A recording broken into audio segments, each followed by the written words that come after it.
É, pessoal, chegamos aqui chegamos nas alturas aqui, ó. É, aqui bem alto, hein? 1.400 e poucos metros. Olha que beleza. Que visual aqui. É bem lá na frente, né? Olha que altura aqui.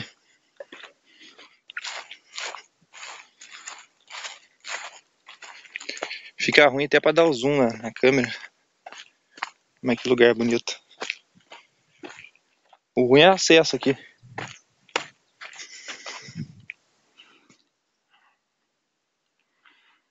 Tem um pico bem mais alto do lado ali. Acho que a gente vai subir ali daqui a pouco. Andradas lá na frente.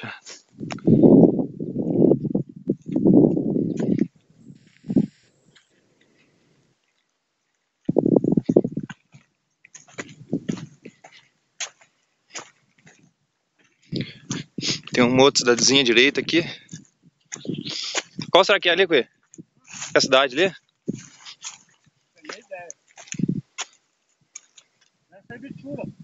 Pode ser, né? Região montanhosa demais, né?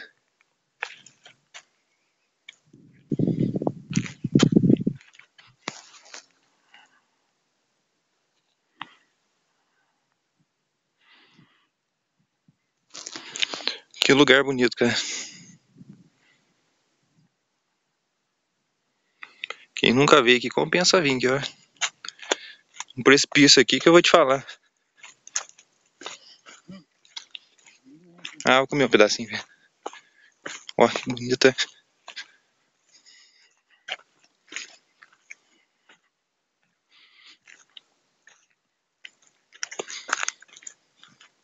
Se o cara cair daqui de cima, não sobe nem porra dele.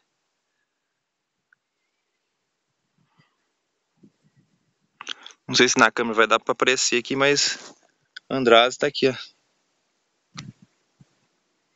São João tá chovendo, Água da Prata, Andradas. Ainda demos sorte ainda de chegar aqui, né?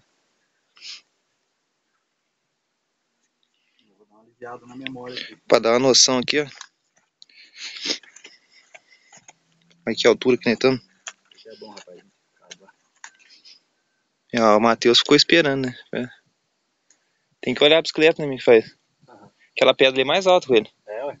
Tá falando. Eu já não subi ali. Filmar ele também.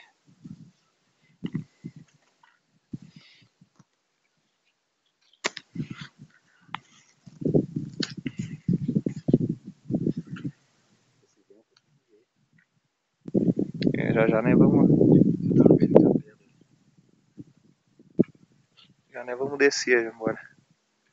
Vamos encerrar a filmagem aqui pra tirar umas fotos.